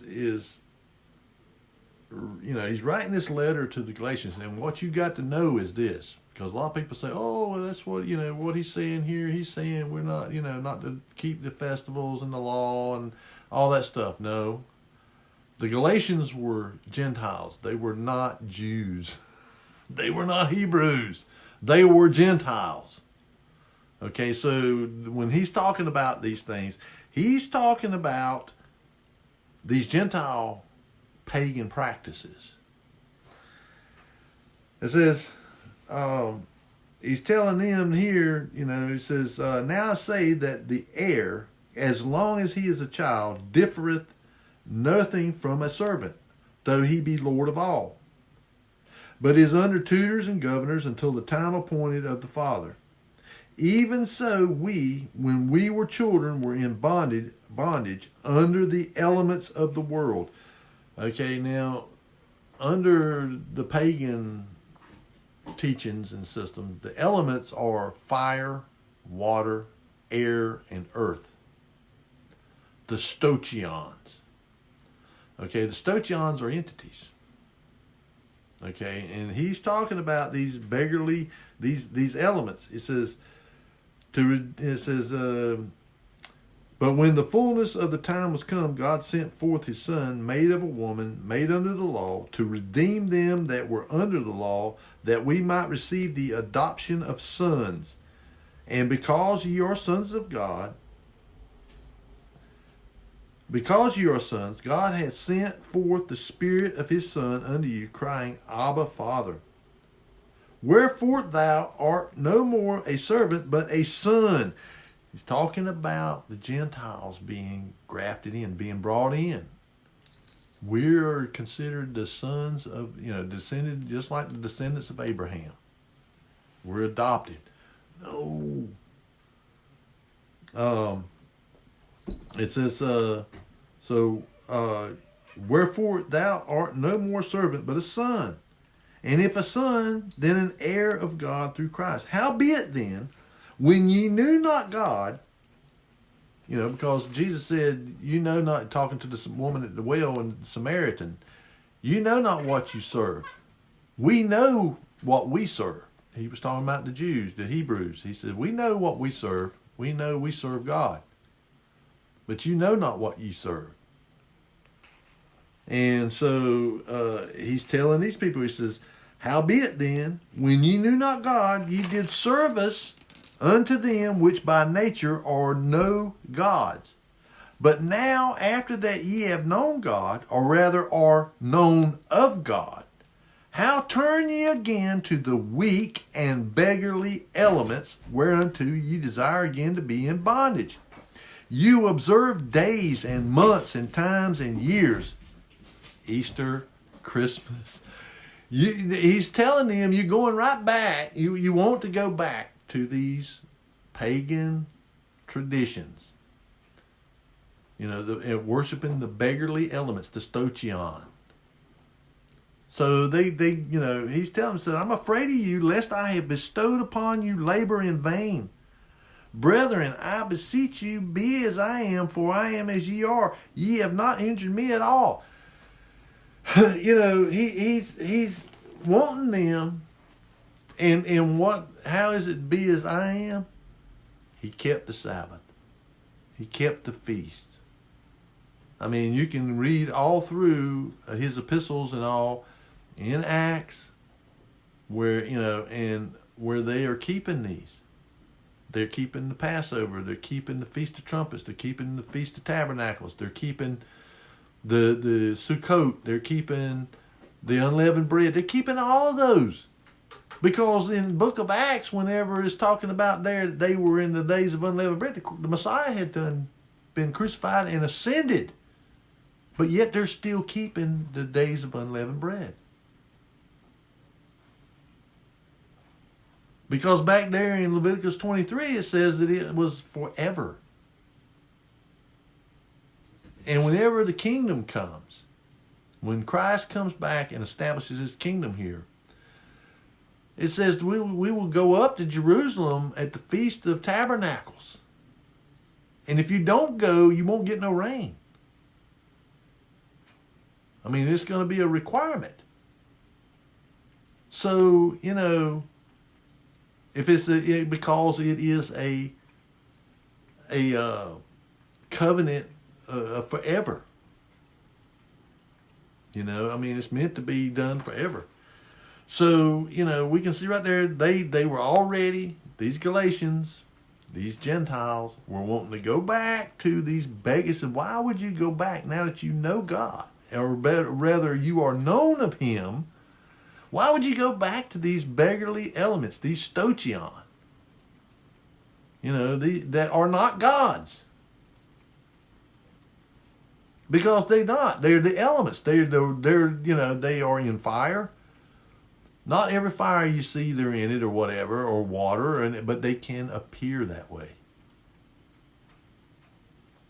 And I've even seen, testimonials from Native Americans that said that there was big fires out west out there, and they looked in them fires and they could see a face in it.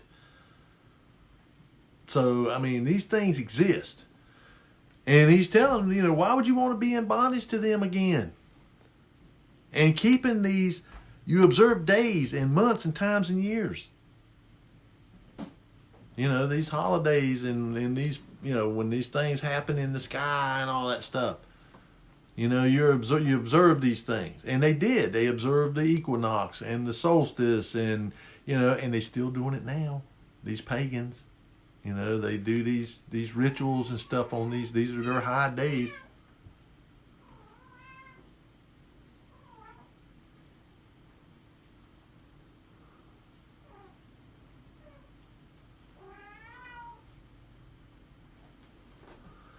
I don't know what's wrong with that mama cat. She's just licking that kitten to death, cleaning it or whatever, and acting the fool. But anyway, I just want you folks to realize, that stay away from that stuff. He's telling these people right here, and that's what he's, telling them. You're wanting to go right back to doing that stuff.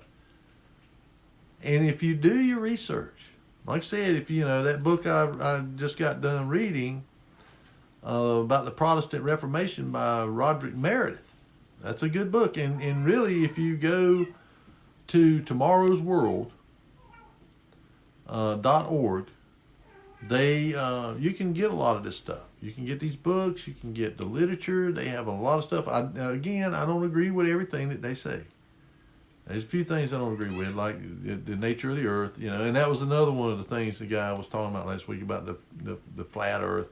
I just made a comment about it. I mean, I really wasn't getting into that subject, but, the scriptures is a flat earth book. I mean, it is everywhere in it. There's, I think, about 220 scriptures that describe the earth. Foundations, corners, the circle, the dome, the vault of heaven. I mean, it's there if you have eyes to see, and again, heliocentric. Listen to that. What it says: heliocentric cosmology. Well, that was one of these pagan gods, Helios, the sun god. Mithra, same entity. These people worship the sun. The sun. And so it was in their interest to make the sun to be the center of everything.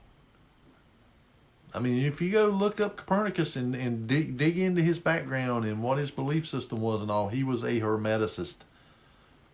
Same thing with Pythagoras and Aristocratus of Samos. They were Hermeticists. They were sun worshipers. So for them, they had to make the sun be the center of everything, instead of geocentricity, the earth being the center of everything. And, today, one of the lesson they had there at the church was about, of course, I think he was mainly talking about, going to heaven, at the resurrection, when we stand up there before when the wrath's getting ready to be poured out, the rapture takes place, or the calling up, and the resurrection of the dead in Christ, and we are carried up, and we're transformed, and it says we're given harps, and we're standing before the throne.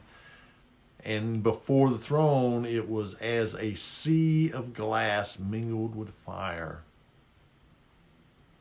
And of course, in Ezekiel, he talks about looking up, seeing these wheels inside of wheels, and the throne of God sitting above a sapphire-like structure, like crystal. He called it the terrible crystal. And, so his throne sits right up here above the North Star.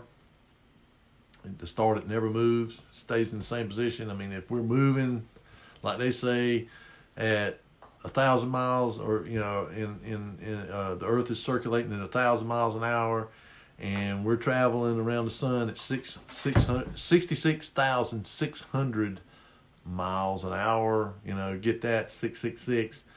And the Earth, the solar system's moving through the galaxy at 666,000 miles an hour. Again, with the sixes.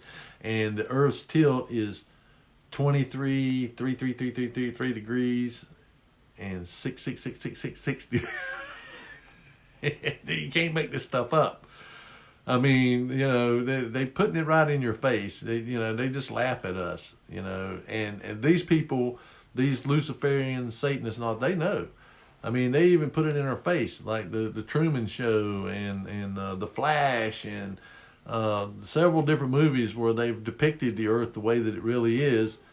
And not only that, but songs, Coming Undone, by Korn, and Skyfall.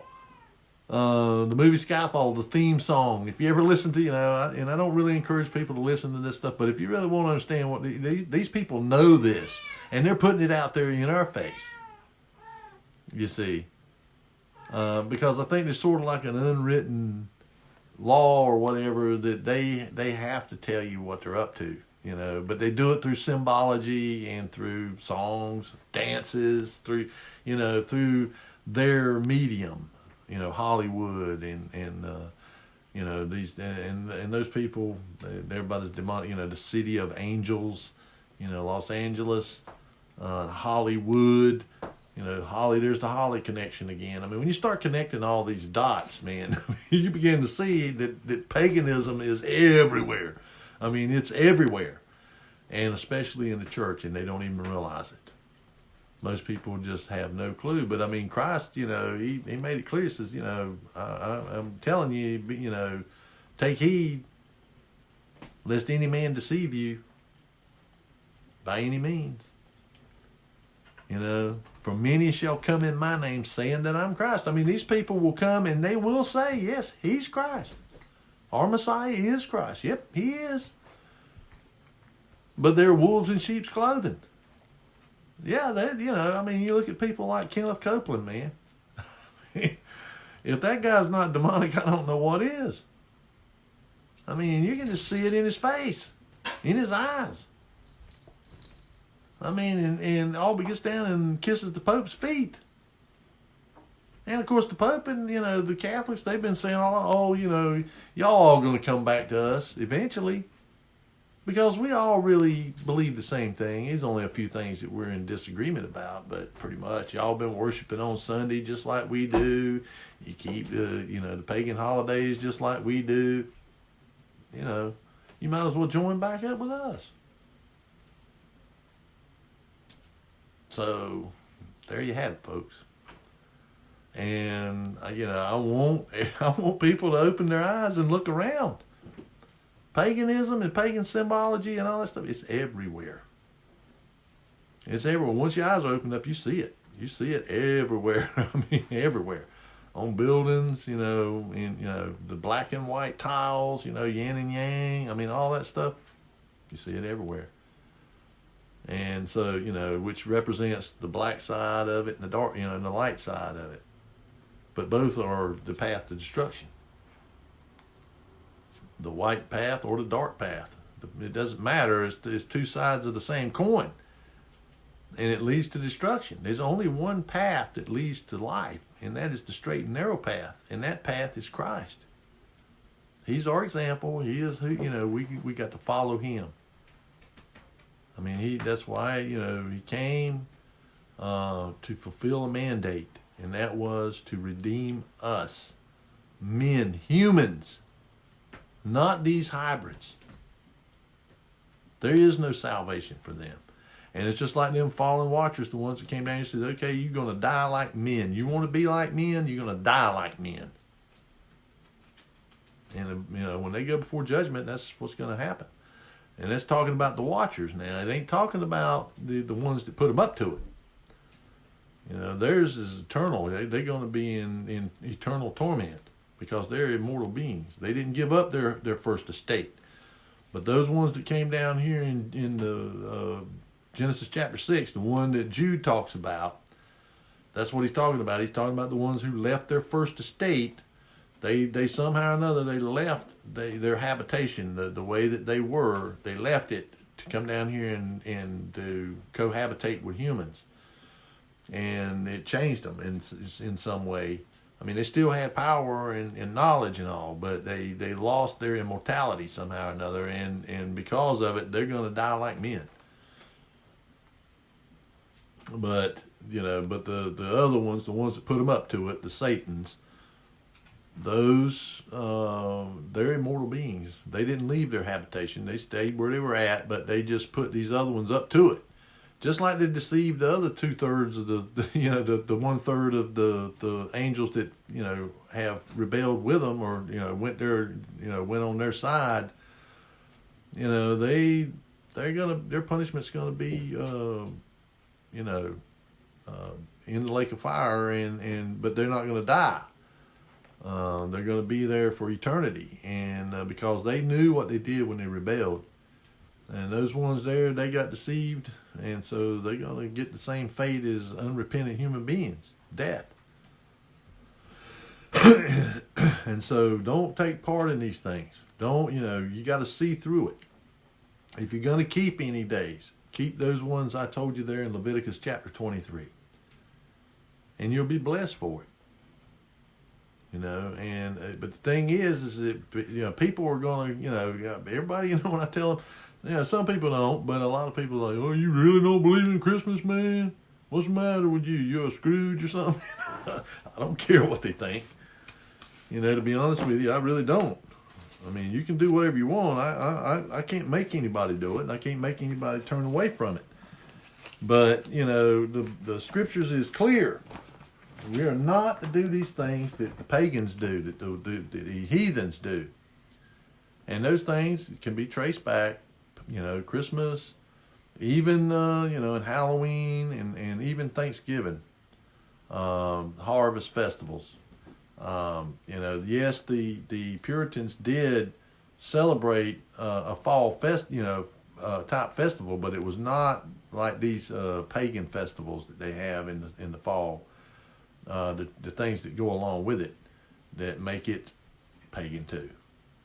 And so, and of course, people are going to come at you, whenever you don't want to do these things. Like Christmas, oh, you just don't want to, you don't want to buy it. No, I believe in giving every day. And if people need or in need, I'll help them if I can. I'll help anybody. But I can't, in good conscience, practice these things anymore when I know the truth. For somebody that's ignorant, don't know no better, I don't know that the Lord's going to hold them, accountable for it if they did it in ignorance. But once the truth has been revealed to them and they still continue in on it, then yes, they are going to answer for it. Because that is rank idolatry. And there's no other way to look at it. And so I hope you folks will hear me. If you're practicing these things, that you will quit. And, direct your attention to honoring and worshiping our Elohim, our Creator, the Eternal, in the way that He commanded us to do it. And that is not something there that He commanded. That is traditions of men and the doctrines of men. Nowhere in Scripture are we commanded to do that. We're commanded to keep Passover. Christ told us to do it. Do it in remembrance of Him. And so, that ain't Easter. He didn't say keep Easter. He said keep Passover. So, with that, folks, I love you. I hope that this was, enlightening for you. Or I don't even like using that term because of its connotations, but I hope it was something that, you can meditate on and think about. And as I always say, be good Bereans. Don't believe what I tell you. You can receive what I have to say with an open mind. Don't just shut it out outright. But I want you to do the research. I want you to study the Scriptures. I want you to study these things. Study them out. And then go start finding some witnesses. The things that the Catholic Church themselves say, like about the Sabbath. They tell you right out, man, we changed it. There's nowhere in your Scriptures that ever said to change the Sabbath. Nowhere. And they tell you this. If you're doing it, if you're worshiping on Sunday, it's because we initiated it. Not because the Scriptures did. And that's in their own words. And they just quote after quote after quote after quote from cardinals and bishops and popes and everything else. So, they come, like I said, they come right out and they tell you. They're telling you what they are. But if you want to keep following after it, and the Protestants are just as bad. There's only a few things that they don't hold doctrinally with the Catholics, but pretty much everything else. They're doing these pagan holidays.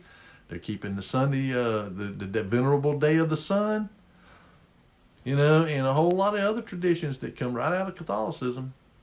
And I mean, when you look at the symbolism of the Catholics, man, I mean the staff that the Pope carries, it's got a big sun disk on it. Over there, where they got a big hall over there, is a serpent head. I mean, he wears that mitre hat. It's a fish head. Represents the god Dagon, the fish head god. I mean, come on. And like I say, in all these churches now, they more and more of them are joining up with the World Council of Churches, one world religion. And I mean, it's all kinds of religions. It ain't just Christianity.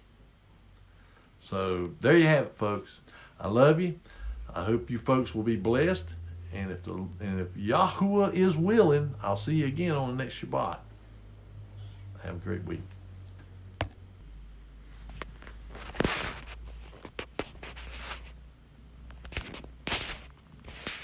Oh, you got to be kidding me, man.